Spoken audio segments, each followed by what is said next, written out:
Bonjour à tous, dans cette vidéo je vais vous présenter mes dashboards desktop et mobile. On va s'arrêter ici parce que j'ai 2-3 dashboards en plus, notamment avec le NSMile Pro qui est ici, mais c'est en cours de test. Et cette vidéo elle sera figée dans le temps parce que bien sûr mon dashboard évolue constamment de jour en jour, de semaine en semaine. La base fondamentale de mon dashboard ne va pas changer du jour au lendemain, du moins c'est pas du tout prévu parce qu'elle est déjà très fonctionnelle. Et on va faire une présentation rapide, on va pas trop détailler parce que sinon ça prendrait beaucoup trop de temps. Je vais juste vous montrer l'idée générale, les plugins que j'utilise. Si vous voulez des vidéos sur des plugins précis que je parle dans cette vidéo, bah pourquoi pas, s'il y a vraiment beaucoup de demandes, on pourra la faire, pas de souci. Et aussi quelque chose d'assez important, c'est que tout le code de mes dashboards, que ce soit le code de mes deux dashboards que je vais vous présenter, j'ai créé un lien sur GitHub avec toute la stack de YAML qui compose tout mon dashboard. Alors ça va faire un gros copier-coller, c'est un peu le bordel, mais vous pouvez récupérer le code si vous en avez besoin. Il faut juste bien chercher parce qu'il y a un code qui est immense, mais genre vraiment beaucoup immense. Les liens des plugins que j'utilise, je vais vous les mettre en description, ça sera plus simple pour vous. Et on va commencer la vidéo avec le dashboard desktop parce que c'est celui que j'utilise le plus au quotidien. Ce dashboard, le voici, c'est quelque chose que j'utilise tout le temps, tous les jours sur macOS. J'ai toujours un petit onglet ouvert sur mon navigateur pour pouvoir accéder à mon Home Assistant quand je le souhaite. Donc qu'est-ce qu'on a? On a la barre de gauche, mais ça on s'en fiche. On a plusieurs onglets qu'on va détailler dans le fil de la vidéo, mais grosso modo, la quasi-totalité du temps, si ce n'est 95% du temps, j'utilise le dashboard que vous voyez ici, qui est composé en 3-4 segments, on va dire. D'ailleurs, ce qui est intéressant, c'est que maintenant, j'utilise uniquement Grace, qui est le successeur de Lovelace, qui est le nouveau système de dashboard en cours d'expérimentation sur Home Assistant. Donc maintenant, j'ai que de ça chez moi. Déjà, le thème que j'utilise, c'est du Mushroom et pas n'importe lequel, c'est du Mushroom Shadow, pour la simple et bonne raison qu'on a des cartes qui sont un peu plus sexy, un peu plus modernes qu'avant. C'est pour ça que j'utilise ça. Pour le type de vue, j'utilise de la section, donc ce qui est en expérimental, et je maximise le nombre de colonnes à 3 parce que au-dessus, j'aime pas. Et 3 ça me correspond, donc comme ça à chaque fois j'ai 3 colonnes et c'est très bien. Tout en haut, c'est les nouveaux badges qui sont utilisés par Home Assistant. Grosso modo, ça reste des Mushroom Chip Cards, donc ça c'est plutôt cool. Si on regarde vite fait ici, c'est que des chips cards ici. On a la météo, le fait si je suis en heure pleine ou en heure creuse, ce qui est plutôt intéressant, même si maintenant, dans mon cas, c'est plutôt le tempo qui va m'intéresser parce que je suis en off tempo chez moi.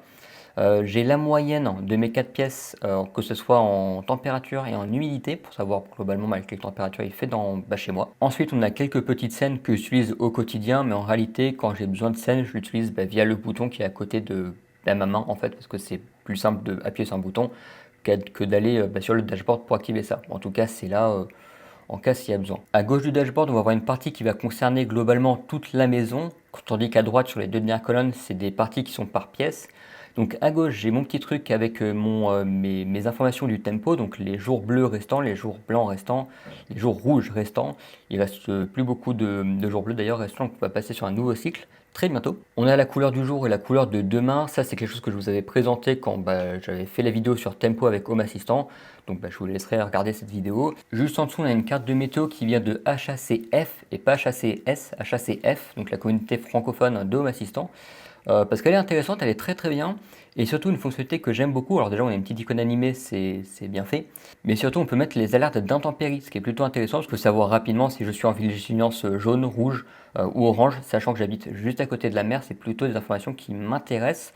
Si on regarde ici, c'est bien cette carte-là, donc carte Météo France par HACF. En bas, j'ai mes thermostats virtuels qui permettent de contrôler le chauffage de chaque pièce. Ici, ils sont éteints parce qu'on est en plein été tout simplement. Donc ça, c'est plutôt intéressant. C'est une carte qui vient de chez Mushroom, et d'ailleurs, la quasi-totalité des cartes que j'utilise, donc des cartes pour les lumières, pour les chauffages, pour 2-3 petites choses et même beaucoup de choses, ça vient quasiment exclusivement de chez Mushroom parce que j'aime beaucoup ce plugin qui est vraiment génial en termes de dashboard. Je le trouve vraiment très très très très sexy. Donc juste en bas, on retrouve le déshumidificateur avec la vitesse de ventilateur que je peux passer de forte à faible. Et on a si le déshumidificateur est allumé ou éteint.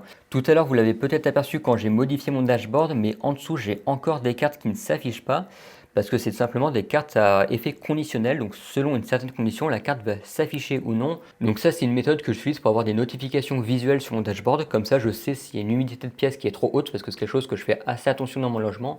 Et aussi pour savoir si mon réservoir de déshumidificateur est plein ou pas. Parce que encore une fois, c'est lié à l'humidité et c'est quelque chose de assez critique chez moi.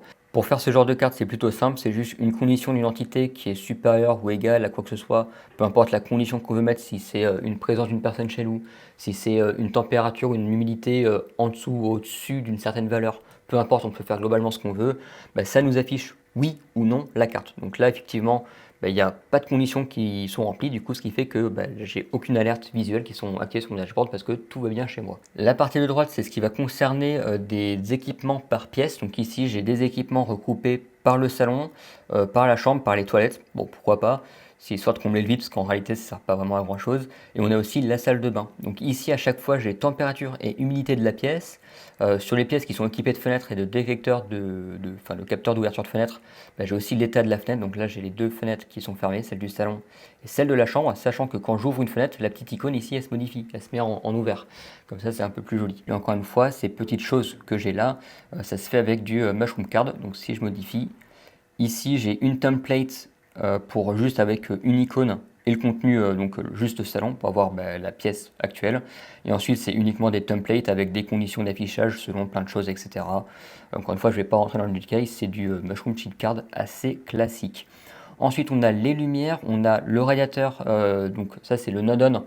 C'est en cas où, si mon thermostat n'est plus lié à mon fil pilote Node-On. J'avais fait une petite bidouille à l'époque, qui est d'ailleurs toujours valable. Il y a la vidéo qui est dédiée à ça, hein, sur les thermostats avec les fils pilotes, etc. et comment je gère ça chez moi. En cas où, si mon automatisation est foire, j'ai quand même la visibilité de savoir si mon radiateur est allumé ou pas à travers le fil pilote, parce que c'est ce qui est la donnée la plus fiable en réalité. Donc en gros, si j'ai mon thermostat du salon qui est éteint et qu'ici je vois que c'est en confort, il y a un problème, ça a merdé, donc là je vais cliquer manuellement sur off pour vraiment être sûr qu'il n'y ait pas de problème. C'est pas indispensable, mais c'est histoire de l'avoir parce que c'est une donnée qui m'intéresse. Juste à droite, c'est du Sonos, donc ça c'est ma musique que je contrôle via mon enceinte Sonos, que j'ai présenté il n'y a pas si longtemps aussi. En bas pour la chambre, on retrouve le même principe avec mes trois lumières, le radiateur, cette fois-ci le rideau, parce que là j'ai des rideaux qui sont connectés.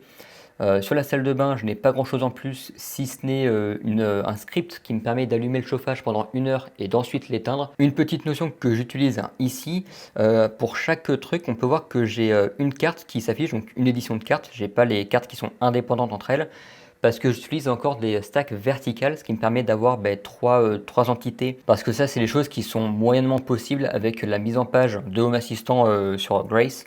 Donc pour le moment, je n'utilise pas la mise en page qui est disponible parce que déjà on peut pas faire des choses asymétriques, sinon on aurait des petits trous, etc. Ça serait pas beau. C'est pour ça que j'utilise des stacks horizontales, c'est pour avoir un dashboard qui est plus propre d'un point de vue visuel, tout simplement. Juste pour la science, j'ai mon ancien dashboard principal que j'ai en format comme avant en fait, avec le format Lovelace. Donc ça c'est ce que j'avais traditionnellement.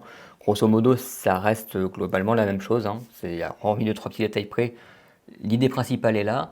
Ensuite, on a dans les dashboards un peu plus intéressants, un peu plus spécifiques, on a le dashboard énergie avec des informations sur l'énergie, bon, chouette. Et ici, c'est quelque chose qui va sûrement beaucoup vous intéresser, c'est la partie consommation et la partie batterie. Derrière ces deux colonnes, j'utilise de l'Auto Entities qui permet de faire des filtres sur toutes les entités de Home Assistant pour remonter uniquement ce qu'on a besoin. Et ce qui est vraiment chouette, c'est que c'est Auto Entities, donc c'est des entités qui se mettent automatiquement. Ce qui veut dire que si je retire un équipement de ma domotique et si j'en ajoute un, si ça correspond aux critères de recherche, ça va automatiquement les ajouter et les retirer du graphique qu'on a ici. Donc ça c'est plutôt intéressant. Pour avoir un look un peu plus sexy avec cette petite forme de barre là, qu'on peut voir, c'est tout simplement barcard. Donc Auto Entities plus barcard égale cette chose là qui me permet d'avoir la consommation, donc les choses chez moi qui sont monitorées par ma domotique bien sûr, sinon ça marche pas, qui consomment le plus. Donc actuellement c'est la B, suivi des lumières, suivi du déshumidificateur qui actuellement est à l'arrêt pour la vidéo. Et juste à droite on a exactement le même principe, sauf que là ça concerne uniquement les batteries qui sont liées à mon Home Assistant. La quatrième page, c'est la page qui concerne les températures. Les graphiques qu'on voit ici, ça utilise du Apex Chart qui me permet d'avoir des jolis graphiques sur la température et l'humidité de chaque pièce. À gauche, on a la température et l'humidité de chaque pièce de manière individuelle. Au milieu, on a ça de manière mutualisée pour avoir un petit comparatif, ce qui peut être assez sympathique. Et à droite, on a le salon sur une semaine, voir ce que ça donne. Bon, ça, c'est encore en cours d'expérimentation. Il faut que j'améliore tout ça parce que c'est pas du tout au point. Et j'ai le petit soleil ici parce que c'est intéressant vu qu'on parle de température. Le dernier dashboard qui va être intéressant, c'est le dashboard HomeLab où il y a quelques informations sur mon HomeLab, notamment sur mon NAS, sur mon onduleur. C'est quelque chose que je n'utilise pas beaucoup en réalité. Et à gauche, on a une visu assez simple de la température de mon HomeLab, de l'état d'internet, de la consommation également. Les deux derniers onglets, il n'y a pas grand chose d'intéressant à dire, donc on passe directement à la partie dashboard mobile, ce qui est vachement plus intéressant. Pour la partie dashboard mobile, j'ai un dashboard qui est dédié réellement à un vrai dashboard. Il y a les dashboards et les pages des dashboards. Quand je dis dashboard, je parle de pages alors que je devrais parler de pages et pas de dashboard. Donc là, sur la partie mobile, je parle de dashboard. Pour créer un dashboard, on peut aller dans les paramètres, on va aller dans les dashboards, donc tableau de bord. Et ici, on peut voir que j'ai le tableau de bord que tout le monde a qui est aperçu. Et moi, j'en ai créé un qui s'appelle mobile. Donc on peut le voir à gauche qu'il y a vraiment un panneau dédié à mobile.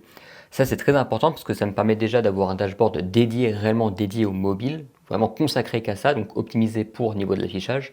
Et aussi, ça me permet de le mettre par défaut dans l'application, ce qui est plutôt intéressant et ce qu'on va voir tout de suite. Donc ici, dans mon application Home Assistant, que je vais tout de suite démarrer, là, j'ai un kiosque mode qui me permet de dégager la petite barre qui est en haut normalement. On peut avoir le bouton retour avec le bouton menu. Ça m'intéresse pas, c'est pas très joli et ça me permet d'économiser un tout petit peu d'espace, donc je le fais sauter avec le plugin qui s'appelle kiosque mode. Je vous laisse le lire dans la description. Quand on slide de gauche à droite, j'ai quand même accès au menu. On peut voir que j'ai que mobile. J'ai une espagnol qui apparaît et j'ai pas le aperçu. Ça, c'est parce que j'ai mis mon dashboard par défaut sur cette application. Pour faire ça, on va aller sur notre profil. On clique sur Zazufly, donc là, c'est mon profil. On va descendre un peu et on va voir tableau de bord. Et ici, on peut voir que je suis sur mobile et pas sur aperçu, qui est la chose par défaut. Ici, je clique sur mon dashboard que j'ai créé précédemment, donc mobile. Et ça fait qu'à chaque démarrage de l'application, j'aurai toujours ce dashboard qui s'affiche, ce qui est plutôt sexy. Mon dashboard mobile en lui-même, on a en haut la météo et le jour tempo en cours. Donc ici, on est sur un jour bleu. Et juste en dessous, on a 5 petites icônes qui représentent les 3 premières des pages dédiées à certaines thématiques. Donc la température, l'énergie et le Home Lab. Ensuite, j'ai 2 trucs parce que je savais pas quoi mettre. C'est tout simplement des scènes que je peux activer à la volée pour jouer avec mes lumières. La première page, c'est la page température. On retrouve exactement les mêmes données qu'on avait précédemment. On a un petit graphe juste en dessous de la météo qui me permet d'avoir la moyenne de l'humidité et de la température de ma maison en entier. Et ensuite, j'ai les cartes Apex Charts qu'on a vu tout à l'heure. J'ai vraiment du mal à dire Apex Charts. Très compliqué. Donc la température et l'humidité de chaque pièce de manière regroupée, comme ça me permet d'avoir une belle visu. J'ai le bouton retour en haut. Ce bouton retour, il n'est pas natif. C'est un bouton retour que je fais avec le plugin Mushroom, donc avec les Mushroom Chips Card. On peut faire un petit bouton retour, ce que je mets ça parce que du coup je n'ai plus de bouton retour vu que j'ai masqué la barre avec le kiosque mode, donc super important d'en mettre un. Ici je retourne, ensuite j'ai le dashboard énergie. On retrouve la même chose que tout à l'heure avec quelques infos sur le tempo. On a avec Auto Entities mes consommations, donc les choses qui sont monitorées dans mon logement qui consomment le plus vers le moins qui sont monitorées. Voilà, donc ça c'est avec Auto Entities, la consommation. Et la même chose pour les batteries, ça rejoint, c'est vraiment du copier-coller que ce que j'ai fait sur mon dashboard desktop. Et la troisième page et la dernière page spécifique entre guillemets, c'est la page Home Lab où j'ai la température, l'humidité et la consommation de mon Home Lab. Les informations sur l'onduleur et les informations sur mon NAS, tout simplement, rien de compliqué parce qu'il n'y a pas besoin de grand chose. Et en réalité, ces 3 pages, c'est des pages que j'utilise pas trop souvent, donc bon, elles sont là. La chose importante à noter, c'est la première fois qu'on verra et on le verra tout à l'heure. Ici, on peut voir que l'onduleur, on a un titre avec une petite icône. Ça, je fais ça avec Bubble Card et la sélection Separator. Il y a quelque chose qui s'appelle Separator dans Bubble Card et qui permet entre autres de faire des jolis titres comme ça, assez fins, qui sont plutôt sexy. Donc c'est pour ça que je mets ça parce que j'aime beaucoup ce petit design. D'ailleurs, je l'ai pas mis partout. On peut voir que sur le NAS, il faudrait que je le mette parce que c'est par accord, c'est pas joli. Si je retourne en arrière, on peut voir qu'on a maintenant le salon, chambre, salle de bain, toilette, exactement de la même fonction que ce que j'avais tout à l'heure sur le dashboard desktop. Ça rejoint un peu le même esprit. On peut voir qu'on a la température, l'humidité à chaque fois, donc ça vaut pour toutes les pièces. On a à chaque fois aussi les lumières que je peux actionner, éteindre, allumer. Ici le salon, je peux l'éteindre, je peux l'allumer. Dans ces petites icônes, on a aussi la remontée des fenêtres, si elles sont ouvertes ou fermées. Pareil pour les rideaux, que je peux fermer manuellement en cliquant sur le petit bouton vert, ou ça va les ouvrir ou les fermer selon la position sur lequel il est actuellement. On a pareil pour le Sonos, si je clique dessus sur le petit bouton Play Pause du salon, ça m'amène vers la Sonos qui me permet de faire Play Pause, augmenter le son, etc. Et globalement c'est tout. On a aussi sur la salle de bain et les toilettes, on peut voir qu'on a un petit badge qui me permet de savoir si quelqu'un est détecté dans la pièce ou pas. J'ai des détecteurs de mouvement dans ces 2 pièces, donc ça me permet de savoir si quelqu'un ou pas. Tout en bas, on a encore une fois les thermostats et le déshumidificateur, parce que c'est quelque chose que je contrôle régulièrement avec le téléphone. Donc j'aime bien avoir ça à portée de main. Et ensuite sur chaque carte des pièces, d'ailleurs ces cartes des pièces, je suis certain qu'on va me demander beaucoup de choses à propos de ça. S'il y a besoin, j'en ferai une vidéo complète dédiée parce que vraiment c'est juste un bête code template en .yml qui est pas beau, qu'il faut copier-coller, qu'il faut adapter en fonction de ses entités, etc. Donc ça peut devenir vite compliqué.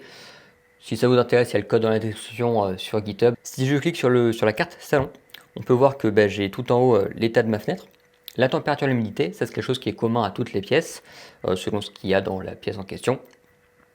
Ensuite, on a une petite partie avec les lumières, donc là, la Philips Hue Play et le ruban de la cuisine. Ensuite, on a les appareils, le radiateur, le thermostat comme sur chaque pièce. PlayStation, c'est la petite la petite lampe qui est juste à gauche. On a le bouton pour la baie, mais que je n'utilise jamais parce que je vais pas juste éteindre ma baie comme ça n'a pas trop d'intérêt, donc ça je peux même l'enlever, ça sert à rien. Et on a la Sonos parce que la Sonos se trouve dans cette pièce. On a toujours le petit bouton en arrière. Si on regarde côté de la chambre, on a encore une fois les lumières, les appareils. Donc là, on a le rideau qui diffère parce que dans cette pièce, j'ai du rideau, enfin j'ai des rideaux plutôt. Dans la salle de bain, rien de particulier, thermostat radiateur normal. Et dans les toilettes, on n'a que des lumières parce qu'il n'y a pas besoin de grand chose dans les toilettes en termes de domotique, tout simplement. Et voilà pour mes dashboards desktop et mobile. Bien sûr, ça sera soumis à évolution, donc d'ici une semaine, il y aura forcément des choses qui vont changer. Je fais de l'incrémental, donc petit à petit, j'améliore ce que je fais. Enfin bref, j'espère que cette vidéo vous aura pu vous donner quelques idées pour vos dashboards. S'il y a des sujets que vous voulez que j'approfondisse, n'hésitez pas à me le dire dans les commentaires, on pourra sûrement faire ça s'il y a vraiment beaucoup de demandes. Et sur ce, j'espère que cette vidéo vous aura plu. On se retrouve très bientôt pour une nouvelle vidéo. Allez, ciao.